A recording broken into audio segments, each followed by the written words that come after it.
Okay, this is a follow-up on the one I just read on Treasury clearing. This statement is from Mr. Gary Gensler himself. Let's go ahead and get into this. If you didn't catch the last one, gave a statement from another SEC employee. I can't think of the name. But anyways, he was talking about central clearing, and they just approved more central clearing. More central clearing. Anyways, today is September 14th, and we're going to go ahead and look at this statement that's on the same topic regarding Treasury clearing from Mr. Gary Gensler.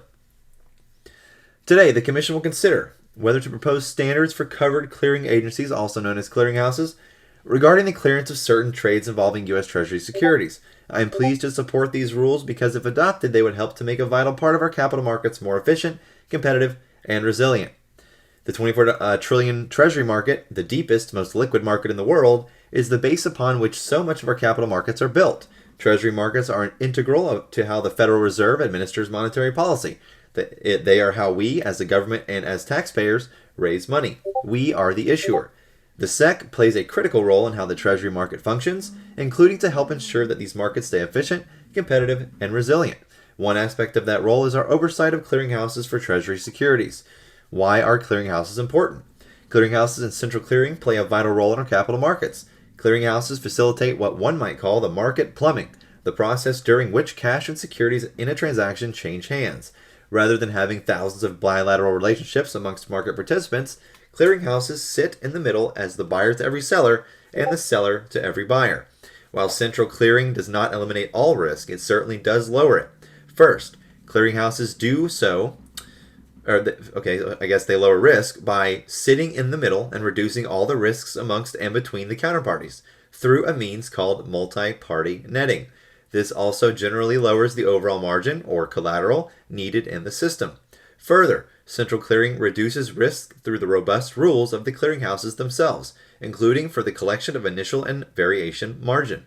All told, clearinghouses have lowered risk for the public and fostered competition in capital markets since the late 19th century.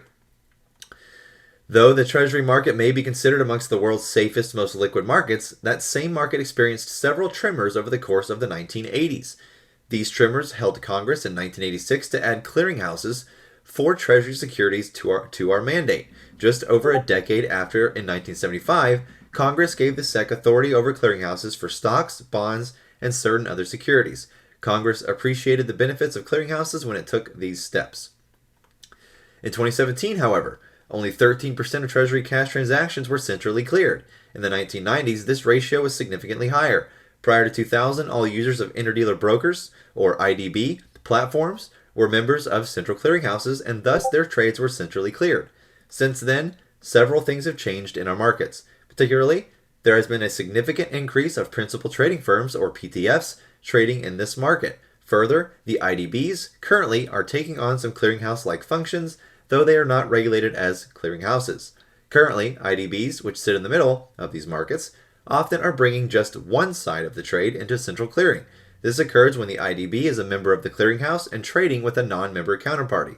This leaves our system potentially vulnerable to risks that may emanate, in particular, from those IDBs, PTFs, and hedge funds in the Treasury markets. Thus, I think there is more work to be done with respect to the amount of Treasury activity that is centrally cleared. This is important because over the last decade, the Treasury market has once more faced a range of challenges, such as the flash rally in October 2014, dislocations in Treasury funding markets, also known as the Treasury repurchase or repo market, in the fall of 2019, or deteriorating liquidity conditions during the early months of the COVID-19 pandemic. Our Treasury markets would benefit from today's proposal, especially during stress times that may come in the future. Today's proposal concerns expanded central clearing in the Treasury cash and repo markets, which have a transaction volumes averaging $3 trillion weekly in the cash markets and approaching an average of $4 trillion daily in the repo markets. Broadly speaking, the proposal would put forward changes in two areas. Number one, the scope of what is cleared, and number two, a set of reforms related to customer clearing. First, the proposal would require clearinghouses in this market to require their members to bring in both sides of all of their repo transactions and certain cash transactions. Importantly, this would include cash trades with respect to participants serving as IDBs, participants trading with counterparties such as registered broker-dealers, and government securities broker-dealers, hedge funds, and levered accounts held by broker-dealers. Next, the proposal includes three changes with regard to customer clearing side. First, the proposal would strengthen the Commission's rules for clearinghouses transaction trades in treasuries, particularly with regards to gross and net margining. Through such rules, members of a clearinghouse would no longer be able to net their customers' margin against their own proprietary trading, also known as the house's trading.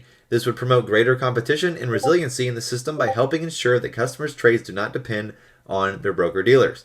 Holy shit, they're Holy shit, they're unwinding interfund lending. Holy fuck. Okay, so second, the proposal would change the broker-dealer's customer protection rules to allow the customer margin that they collect to be onward posted to the clearinghouse, a process known as rehypothecation. Oh, shit, Billy. The proposal would change the broker-dealer customer protection rules to allow rehypothecation. Perfect. These rules would help free up broker-dealers' resources, which would contribute to added liquidity in the treasury markets. These rules also would enhance competition throughout the treasury markets. Oh my god. We have experience with similar rules regarding gross margining and rehypothecation in the swap option clearing and derivative markets. Finally, the proposal would require clearinghouses to have policies and procedures designed to ensure, of course, here comes the fucking cookie, they facilitate access to clearing services for all eligible transactions, including for indirect participants, such as through the use of sponsored clearing. Fuck. This should promote clearinghouses establishing new models to bring in indirect participants' trades for clearing in a way that increases access to clearing and settlement services in the treasury markets. This is the latest in a number of rules designed to enhance the treasury markets. We look forward to public comment. You won't get any on all aspects of this proposal. For their support and collaboration, we're going to thank all these people. Yep, you. Yep, that's great. So, you heard it here first, folks. They're going to increase repo and clearing in the treasuries, and on top of that, they're no longer going to allow single-side trading to occur in these clearinghouses, because I think that the Fed's about to start getting out of their position as the Fed's lender of last resort. Meaning, unwinding is coming. Meaning, they're getting all these clearinghouses prepared to take over the Fed's job in what's been clearing these treasury securities for the better part of almost going on 3 effing years now. So, let's go. It'll be 3 years in 3 days from now. So, let's go, man. And they're going to allow rehypothecation. It's 2022 March all over again. So, okay, so the rates hike is gonna push it. It's gonna do it, man. Let's go.